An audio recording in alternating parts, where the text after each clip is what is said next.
I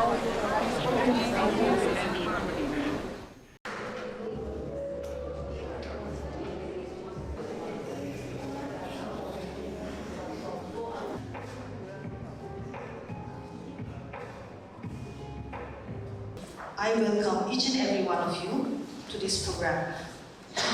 She nervous as a Iman Dirivara, Pacha, Kina, Ruki, just like giving birth to a child. It was very hectic the past few days, and finally, like today, it's a day. Today, it's like Blessed Bonding is born. And on behalf of Blessed Bonding, I welcome each and every one of you to a very enlightening time, to an interesting time, and to know more about our Blessed Bonding as we go on. I will not dwell so much on our Blessed Bonding because our keynote speaker, our chairman of Blessed Bonding, is going to do that.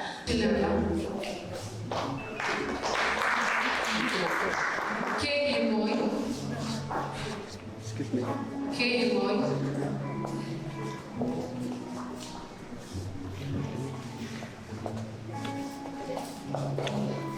Settling.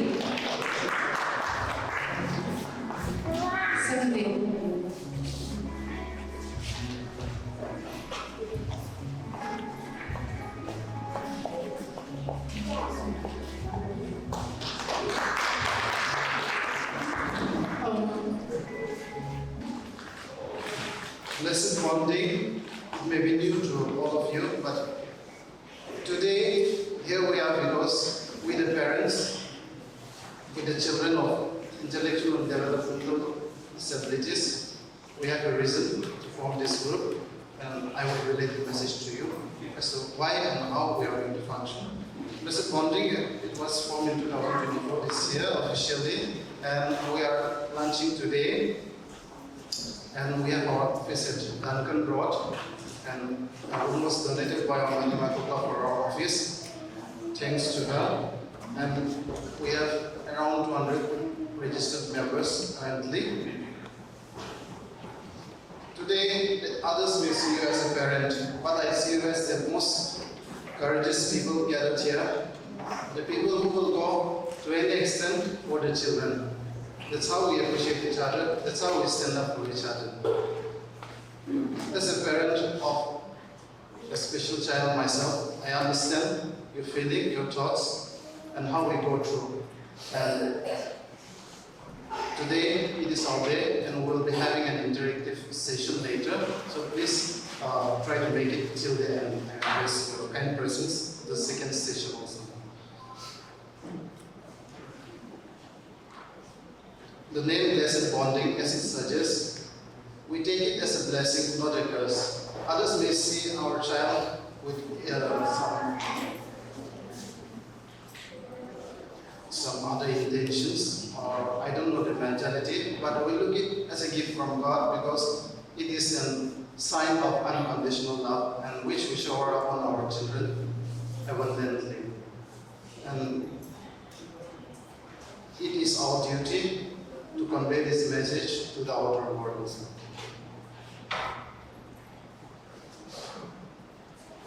Blessed Bonding executive members, we decided to form this group because we've had an experience at Precious Gems Schools, CIHISA, and we are thankful for the support, the guidance, and through the efforts we are here today. Because at Precious Gems Schools, it is a school for intellectual and developmental disabilities. We the parents learned so many experiences there, and we felt the need for upgrading so many platforms for our child. We are also thankful for the pioneers here today. Because of their breakthrough, we are encouraged and inspired to follow your footsteps. I'm extremely happy to be part of this wonderful program today. Because this is a very, very important area which I would say that has been, not given much of the importance for a very, very long time. So I really appreciate the initiatives taken by the parents to form this NGO. You know, today, even the government of the day also has taken cognizance of the importance of dealing with the disabilities in many ways. And I also feel that this is one very important area which every one of us, when I say every one of us, everybody is a stakeholder here. As a parent, as a brother, as a sister, as an uncle, as an auntie, we're all stakeholders. It is not only the organizations or the commissions that are in place. Everybody is a stakeholder here. And the main objective, our main objective, all of us, our main objective is how to create a very vibrant and well-developed society in the future. And for that matter, it all starts with our children.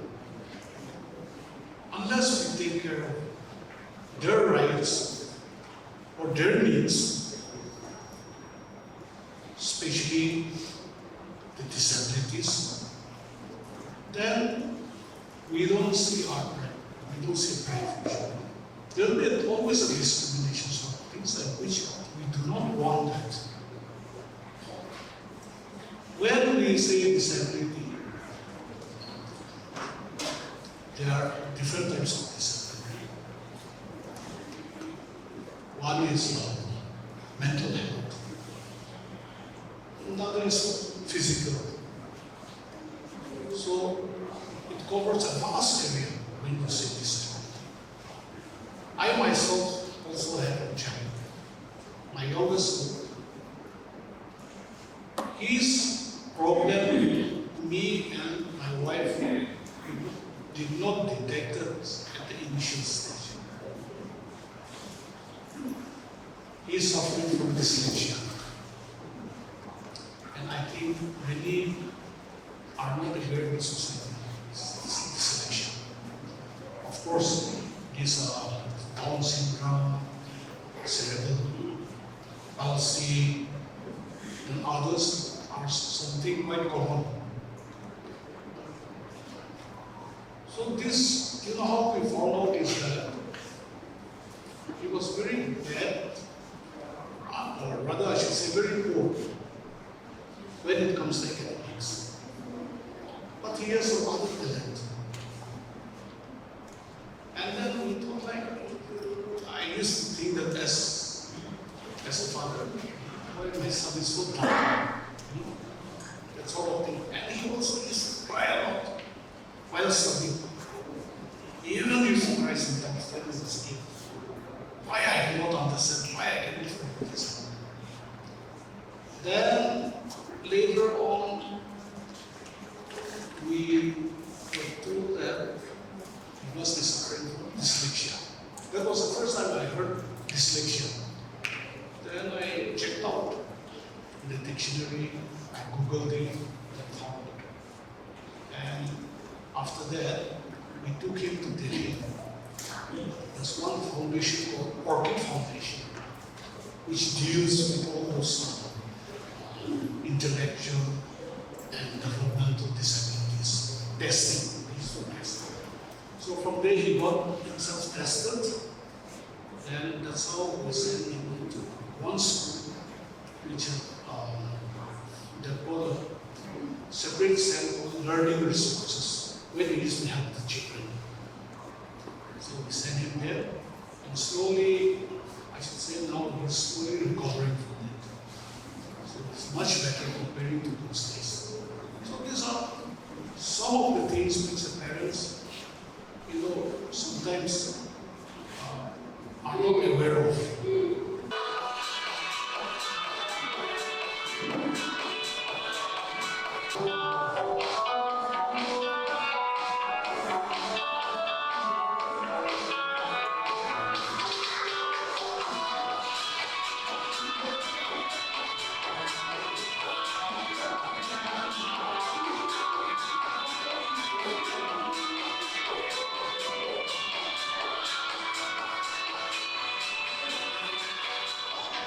We all know that there are many different categories of disabilities, first of all, and then again there are different degrees of disabilities also, as we all know. So, for some of our children, the parents will have to be their lifelong advocates in many ways, and I'm really grateful also, and I sincerely appreciate that you all have come out, to speak up, to be your children's voices, to stand up together, and even to support each other and support others as well.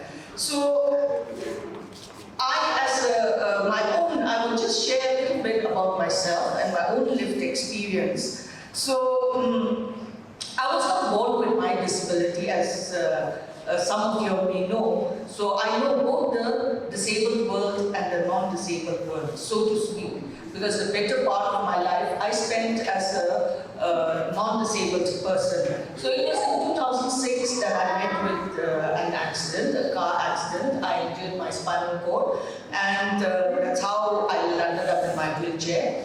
And so in the beginning, I myself, it was very difficult to accept my disability. In the beginning, I was, in fact, actually I was completely paralyzed from my neck down. And for about 3 months ago, I couldn't do anything. I could lift my arms, but there was no direction. It was going all over the place. If I wanted to scratch my nose, my mind is clear, my brain was working. I tried to put my hand to my nose to scratch my nose, my hands were going all over the place. So, that was the kind of thing. I couldn't move anything. I was lying there in bed. If I wanted to turn, then someone has to come and turn me on my side. I couldn't eat, but people had to feed me my, any of my bodily needs and all, nothing. I couldn't do anything myself. And so I was like that for at least about 3 months, and I had gone, right in the beginning, I was taken to Guwahati for my surgery and things like that. Then the Spinal Cord Injury Center in Delhi had gone there, spent over a year over there. The doctors also were very, actually the prognosis in the beginning was very not good at all.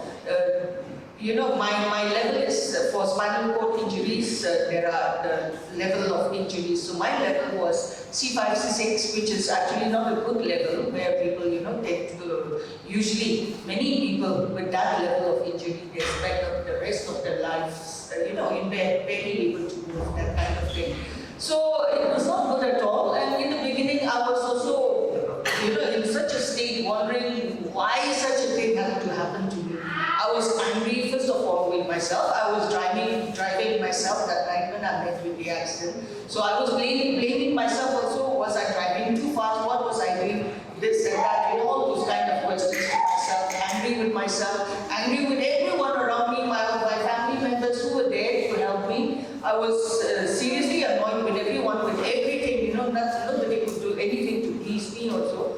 And then I was angry with God also, asking God, why is this happening to me? What did I do to, deserve this kind of thing? So I was in that kind of state, thinking that my life is over, what will I do again, beyond this. So it was, such a kind of time, and then, and I had all the time in the world lying in my bed, nothing to do, just thinking, my mind working overtime. And then, I always think nowadays, now thinking back to that time, now I think that how did I even come to that point of, my mind where I could think that what's the point of crying, about something that I cannot do anything about anymore. It's done. Finished. Now I have to move forward. I have to start this new chapter in my life. It's going to be a new chapter, so why am I lying here crying about that thing, and then getting angry with everyone? Am I going to spend the rest of my life in this manner? So so these days, when I think at that point of my life, I used to think that it must have been, it has to be God only who's nudging me, pushing me, why are you doing this? Just get up and start moving again, So I also decided that there's no point crying over what has already happened. I have to get up, I have to start again, I have to start living again this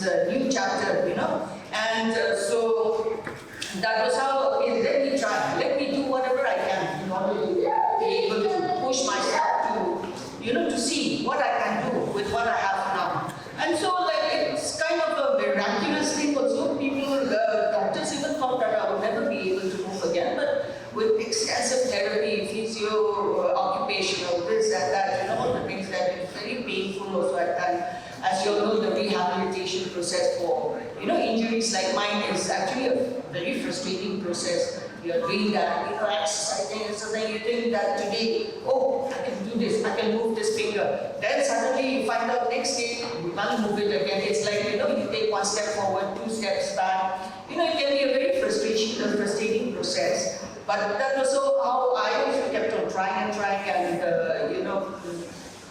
so finally I was able to sit up slowly. My sensations started coming back. It's even now it's not all normal, but at least I get this thing in Dimapur. That's why it's very difficult. Mosquitoes biting me. I never even know that the mosquito is biting me. It's only after it's all then only I know that some people will come. That mosquito is there. They come and this thing. So because my sensation is not the normal thing. So that, but anyway, I nobody thought that I would be at this level also. So that was how finally one day I was able to sit up. That with the help of a walker, I could even stand up a little bit and things like that. So I said, finally, okay, it's time to go back home. So I came back home, and I used to think that it may sound a little strange also. In such a situation, why is she so excited about coming back home and starting the new chapter?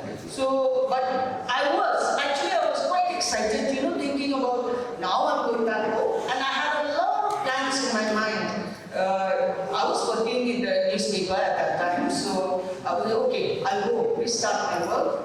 This is what I was going to do, so because I couldn't even write, I had to start learning ABCs again, that now I can sign my name, and maybe if I'm forced to, I can, somehow scratch my name where I have to read or write sometimes, but I can use my, so these days technology, with all these things, that's very helpful for a person like me, because I cannot even use my fingers properly. So, I could do a lot of things. I knew that my life was drastically changed, but I was excited to come back home, to start my new life, and then, so it may sound strange to people, so I was actually very excited. But once I got back home, I settled in, got back home, got used to it. At home also, I had a lot of adjustments to do now that I can move around like earlier, so a lot of adjustments, but now I've come in, settled in, and started thinking about what should I do, what to do. Now I will start my life, I will start socializing the way I, used to be earlier. Then I suddenly started slowly, I started discovering that in a place like Nagaland, in Naga society, in a society like ours, there's no room at all for, a person with a disability. People with disabilities, you will see them anywhere. You cannot find them anywhere. Nobody was talking about them. And me also personally, I always say that please don't take me as a standard for a person with a disability. Because I am a very, very, very fortunate person. I may have a disability, I got my disability, but I have a very, very good support system in my family. No, not even one day will I need to do something and not find, someone to take me around, to assist me or to do anything. I have a huge family, and that's how I also discovered the benefits of having a big family. We are a big family. So I have a huge brood of nieces and nephews now, and now some of our grandchildren are also old enough to drive me around if I need. I don't have to drive us. So always one or the other is there. So I am a very fortunate person. Then even, if I'm not working and I cannot earn, so I know that I'll never be wanting. There will be a lot of people in my family who would be willing to help me, to be there with me. Anything that I need, I'll get it. So I'm not a standard. I always keep on saying. So anyway, that I came back home, and then though I had a very good support in my family, in my support system in my family, I personally also started facing, noticing all these things. Even my friend circle, I have a very good friend circle. And,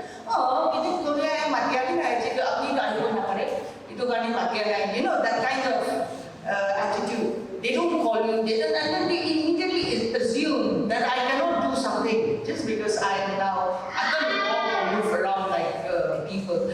Then if there's a program somewhere, something, then they don't even this thing, then later on I'll hear something like that, saying that, oh, we know that it will be difficult for you.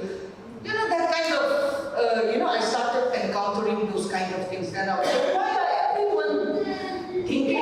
Why is everyone thinking that, I can't do something, whatever they are doing? Now, why are they not even asking me?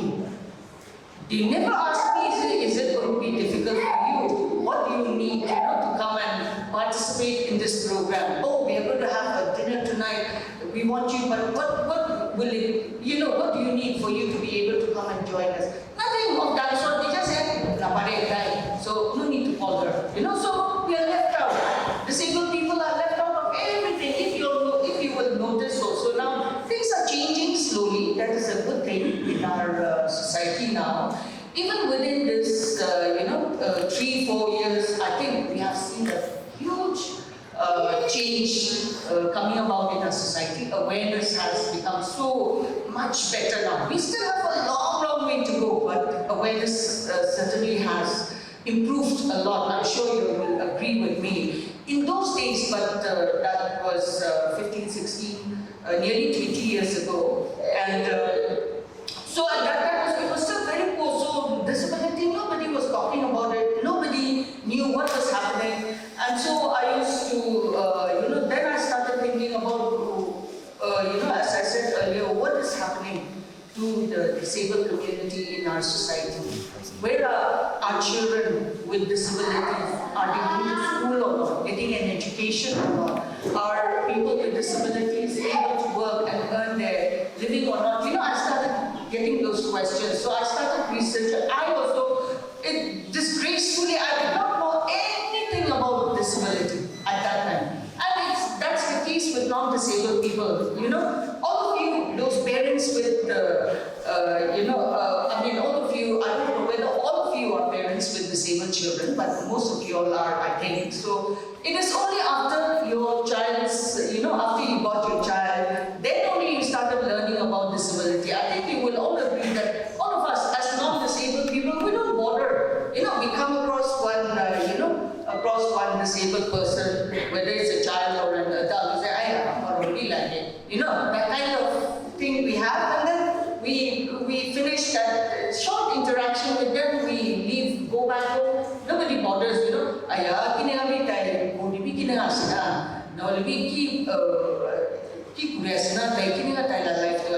nobody, we don't think though, because disability is not on our radar at all though. So I also at that time, though, I was, disgracefully unaware about disability issues, what was going on, what was happening, or what are the rights, disability rights, also rights of persons with disabilities. So I started researching all that by going through various articles and laws and things like that. Then I started connecting with disabled people, disabled organizations across the country, some known people, individuals and groups and things like that. And I started educating myself. And that was how, I said, at that time, as I said, no, I didn't know what I was going to do. I was thinking that I have the power of my voice.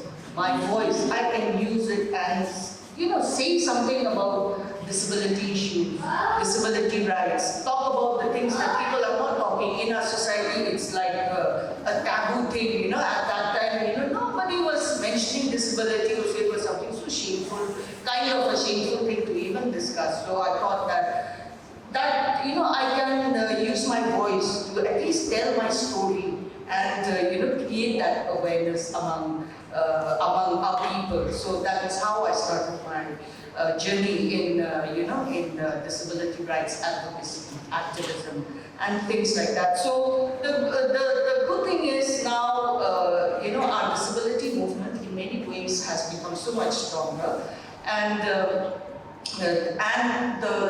this blessed bonding that has been launched today is evidence of that. In just, as I said, just 4-5 years, of course we have had a parents association from before. Now I am motivating them again to, they have been a little quiet for a few years, so I've been trying to motivate them into restarting, whatever. They were doing a lot of work those days when most of us were, still unaware of these things. And as I said, they've been a little quiet in this past few years, but this blessed bonding is also evidence that now the movement is growing in our state, in our society, in other society also. And so this is something that we have to build, something that we have to push forward. So my office, the State Commissioner's office, this is there in order, it's kind of a monitoring body, and it is also a quasi-judicial court kind of thing where we take up the cases of disabled people whose rights have been violated, or who, many people even in employment or here and there, they just dismiss their cases or things like that, many times. Even if it is legitimate cases, that needs to be taken up. So they come to us, we make sure that no person with disability is being discriminated or, treated badly, or the whatever issues that they have are not being taken seriously. That is our job, and that is what we do. We have been taking up a lot of cases, and what we do is also create awareness, carry out these campaigns and workshops with various sectors, whether it's the government or the private sector, and with the various departments, and we are pushing the government to make sure that all the areas, education is there, skill development is there, employment now, the 4% we are, that one we're strictly trying to monitor so that our young people with disabilities are also not left behind. They get the fair opportunity in order to compete with others and get into, the service also.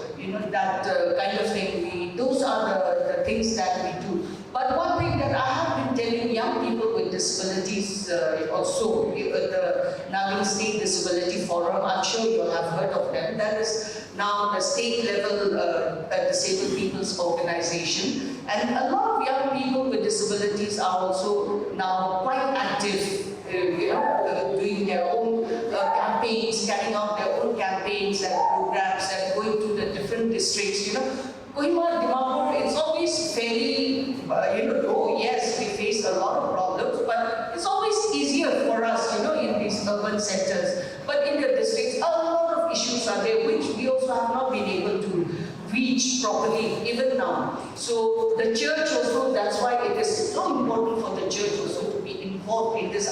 This is one thing that I have been talking to the church about. The church has to be fully involved in this. It has to be part of the mission, the ministry that they carry out, and this is something so important. There's a huge role the church can play in the disability sector, and that is what we are trying to encourage them also to come forward. Yesterday we had a family retreat was held in January, hosted by the January Town Baptist Church. And so for 3 days, so yesterday we had a closing program and I was there in January Town. And so it was such a beautiful, there's so many small children and young people with disabilities also, they were there for 3 days. They had that, and so the church also was fully involved, and they were also very excited. We will carry out more programs and we will do this. So it is through the church that we can reach the innermost, the furthest corners of our state. So that is one thing that we are trying to encourage. But as I was saying this, a lot of now awareness is there. But I'm so glad that this Blessed Fountain has been launched today, and I know that this is just not going to be a platform and organization for support, but it will be a beacon of advocacy for our children and for everyone, all persons with disabilities. We need this so much, because we as an office, or maybe the department is there doing, implementing the various programs that may come along. But unless the public pressure is there, from various parents, it may be parents, or it may be the stakeholders themselves. If the pressure does not come, then it's difficult for us. Once the public pressure is there, then it's easier for us to push the government or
disability sector is such a neglected sector for many, many years. Till a few years ago, nobody was bothering about the disability sector. To be honest, that is very true. Government also, they have not, see, our Disability Act has been there since 1995, the old one. Imagine that. And not even a single law has been properly implemented at all. That is the truth. Now the one that is in force is the new updated version, that is the 2016 Act. So now since then, of course, there has been a lot of push. Our movement also has grown.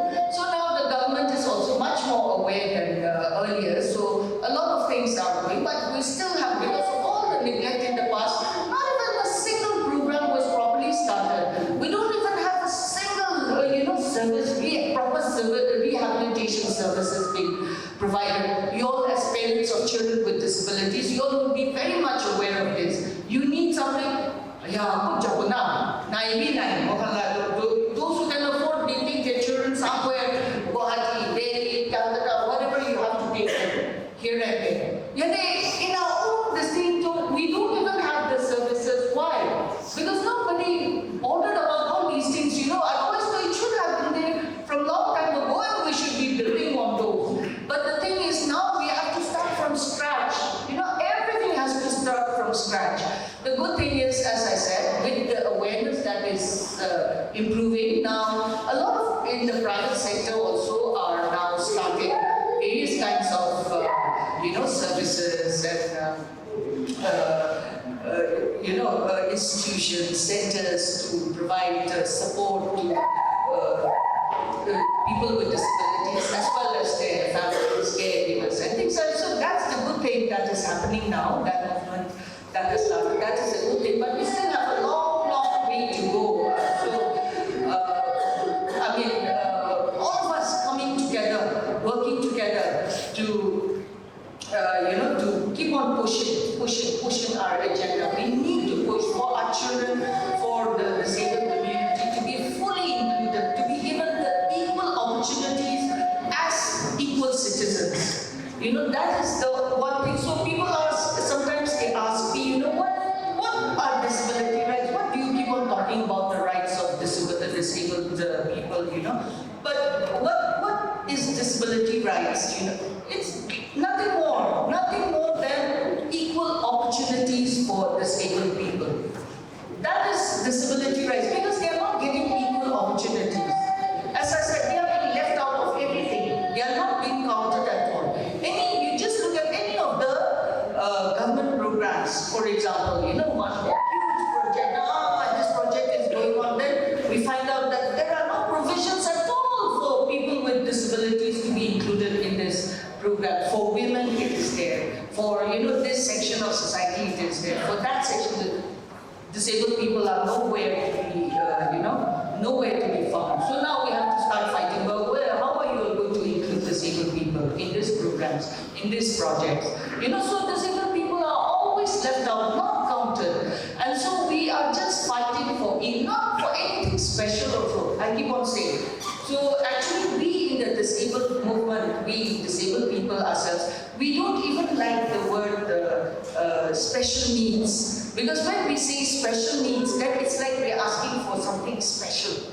But we understand that the official term that is used is special needs. But what we say is, it's not special needs, it's needs. Like a non-disabled child has needs which we provide for, which society has to provide for, which the government has